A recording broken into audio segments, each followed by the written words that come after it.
talk a lot about goal setting, and I wanted to show you what my bullet journal setup for the next couple of years looks like.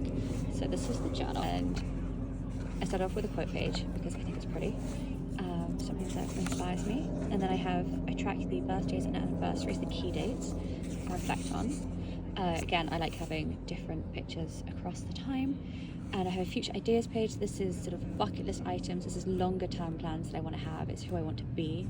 So I will populate this over a couple of years. Then I have a reading log. So I track the gender, nationality, fiction versus non-fiction. And then here I will write out both the books and the authors. And I asterisk the ones I love. So I've got a couple of pages ready for that. Then I track also live shows that I see. So I'll track when I see them, the type I see, and then again what I've seen, which keeps it interesting.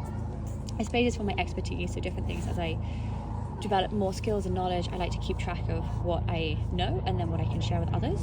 This is a wonderful page that I love. This is what brings me joy. So it's looking at all the different things, big and small, that bring me joy, and it's something that again I like to populate over time, and then I can make sure that I'm bringing more of these into my routines and doing them throughout the year. And then we have, this is where 2025 starts my bullet journal. So the previous section was the previous up to 3 years, or how long this bullet journal lasts, and this is where it starts with my word of the year, which is potential, for many different reasons.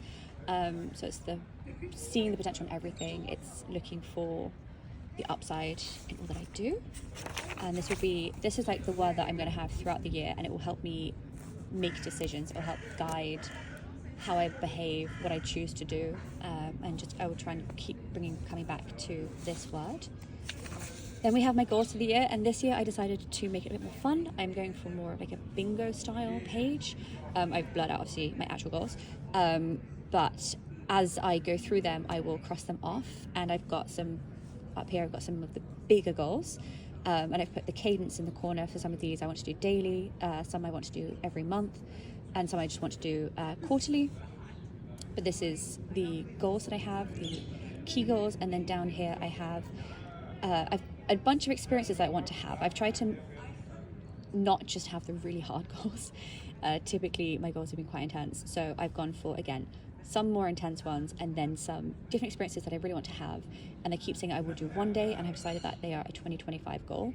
And again, once I go through, I will cross them off. This is a new format for me, which I'm quite excited by.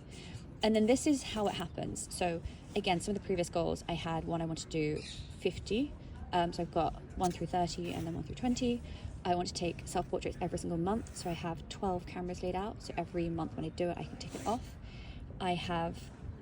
I want to write to my grandma every single month. It's really important to me, and so again I've got these different trackers for that.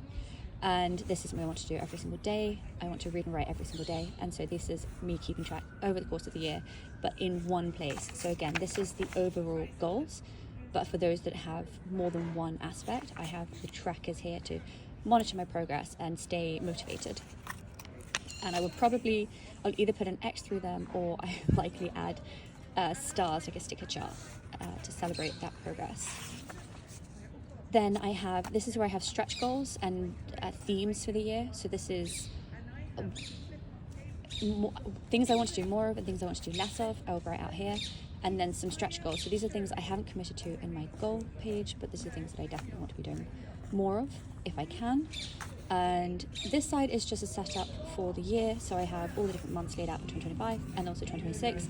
These are kind of the key events. This is also a bit more admin focused, so any key work events that are happening, my cousin's wedding that's going to go in there, different bank holidays and key milestones, but also things I need to do. So honestly, really boring things like health trackers and all that will go in here as a reminder of what I need to be doing so I can plan ahead.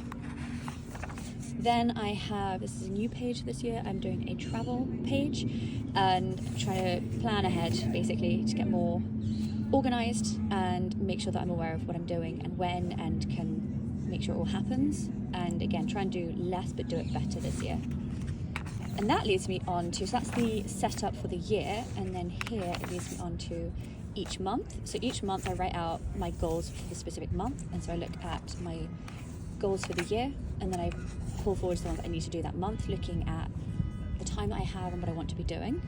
And then I have the trackers. These are different things that I track every day, and my daily log, and this will be my review.